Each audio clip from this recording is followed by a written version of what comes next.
My family's income was, and still is, nearly at the poverty line. We have been struggling since the beginning when my parents had me and my sibling. Loans and obligations held my parents down to a point where all four of us, suffered in some way.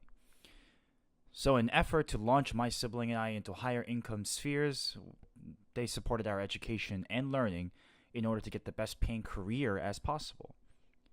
They clearly did not want us to see in the same situation as they put themselves in.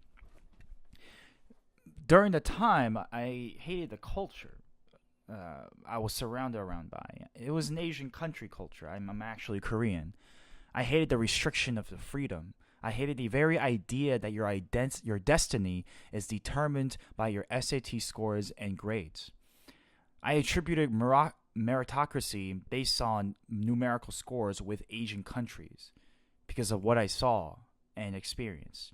I also hated the idea of submission to your own parents.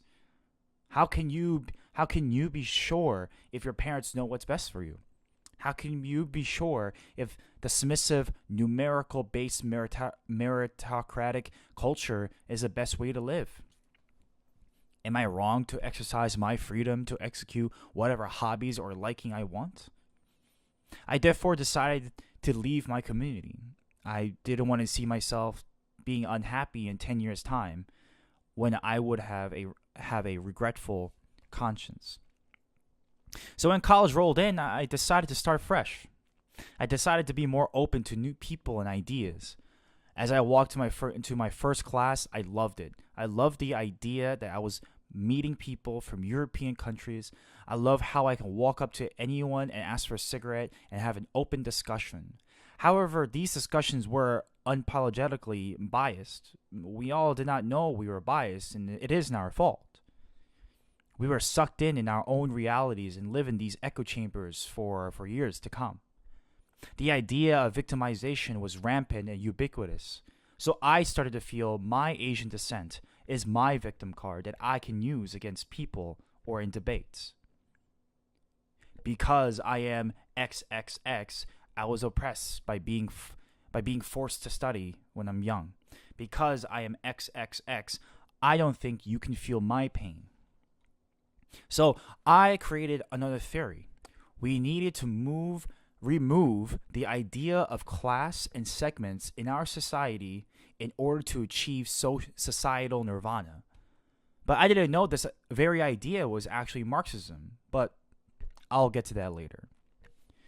For 10 years of my life, I thought SJWs were amazing and everyone should follow their examples. They were brave. They were courageous. They did amazing things to fight against the crazy right. I was so invested in their movement that I didn't even want to hear the argument on the other side. They were wrong, and my side is always right. When I graduated, I was going through one of the worst mental transitions of my life. Not only I was in debt, but also I hated my life. I hated how I had to work. I hated I had to pay off my loans. I loved my time in college so much because I could be doing anything I wanted. I had so much time. But in the real world, you had to mold to society or you'll never survive. You see, I had the free time during college, but I didn't do anything productive or smart during those times. All I did was complain about how Korean I was. And it got so much worse when I came back home after graduation. My mental status was getting worse every single day, and my parents and friends was noticing them too. It was affecting everyone's life around me, and I had to do something about it. So, I wanted to study.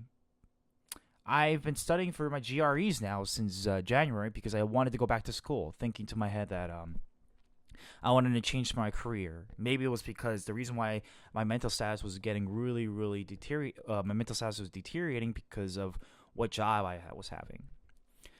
So my current career was unsatisfactory, so I thought maybe I should go back to school. Okay. This very idea, when I started to study the GREs, it changed my life. I don't know why I thought reading was such a terrible thing. In high school, my reading SAT scores were abysmal. I hated reading because, to me, comprehending comprehensive advanced text and sentences was really hard. I got to be honest. I think I was not the I wasn't that kind of person who liked the idea of sitting down, reading a book, and trying to understand and analyze text. I don't think that was me. But now, when I started reading more and more for my GREs in the reading section, I started reading more books, more articles. I read more about politics. I started more reading about many other types of ideas, and it was amazing. And one of those books was the Communist Manifesto. As I was reading it, I could not believe the similarities between Marxism and the SJWs, the people who are in the hard left. I'm going to read a quote to you guys. This is like 3 or 4 quotes I found from the book. These are quotes from the actual Communist Manifesto by Karl Marx and Friedrich Engels. The distinguishing feature of communism is not the abolition of property generally, but the abolition of the bourgeois property. That sounds like the left and SJWs are just generally mad at the rich and high income families, or people, the CEOs of Amazon, or Jeff Bezos, who making billions of dollars, and we're at the bottom really ridiculously mad at that person. Another quote. Karl Marx wanted to put in a heavy progressive or graduated income tax. Okay, that quote, when I read that made me it reminded me of the left's agenda for American taxes. That quote itself shocked me because I personally thought the progressive or graduated income tax was actually right. That I thought that this was more correct. But you have to realize, when you start to have heavier taxes as you grow your income, more people do not want to work as hard. They do not want to push that boundary of income when heavy taxes are higher in higher incomes. Here's another quote. Of all the classes that stand face to face with the bourgeoisie today, the proletariat alone is a really revolutionary class. The other classes decay and finally disappear in the face of modern industry. The proletariat is its special and essential product. This quote, that sounds a lot like what the SJWs are, the proletariats. So as I was reading this book, I was thinking about my past experiences. I left my nation's culture that was good for me for a group of people who are constantly victimizing themselves. I left my proud achievements for a group of people who hates personal achievements. I left my culture for the lack of principles and the regressive quality of procrastinators. These SJWs and SJW ideals are incredibly toxic to today's society, and we should not accept this movement to be moral or correct. People need to be free to make their own choice, and they need to realize that the choices that they made, they're going to have consequences based on what free choice they made. For instance, the choice that I made when I was in college is I partied a lot. Okay, I partied way too much. I partied a lot in college. I was wasting my time in college, and I had the freedom to do that. And the consequences were, I reaped nothing out of it. I should have studied really hard. I should have looked for a job during those 4 years. I should have done everything that I could possibly do to be a better person in college, rather than doing insane and stupid and meaningless things during college. That's what I'm trying to say. But it seems like these SJWs they don't want to realize that's what freedom is. So you need to you need to combine the ideas of freedom of what you want to do as anything you want to do, but your values have to be correct. So if your values are corrupt and evil, the freedom that you use as a tool will be immoral. Okay? So, or immoral or wrong. Okay? So, but these SJWs, they don't want to take responsibility for that. They don't want to take responsibility for the consequences of their usage of freedom. So, SJWs, if you guys are impeding on someone else's rights, what makes you think they aren't going to fight back?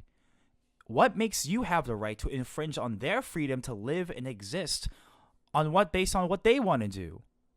What makes you have the right to restrict people's freedom of speech on what they can or cannot say? After all these thoughts, I was mad. After reading this book, I was mad but relieved. Now I know that I'm on the other side of the political spectrum, and I want you guys to do the same. I challenge anyone in the left or even the right to read the Communist Manifesto. It is a very, very short read. Very short. It will definitely take you less than a week. That book changed my perspective on how I view the left now. They are clearly turning into more of a socialistic group rather than a progressive one. And yes, maybe they aren't as bad now. Maybe they're as non-threatening now. But they can be tyrannical in a decade or even two if they dominate the political sphere. And we can see that now. Maybe some residues of it. Like, no group of people are going to be complacent after they had their rights taken away. Like their gun control, like for gun control. No group of people are going to be relaxed after they can't even say an offensive adjective to someone else.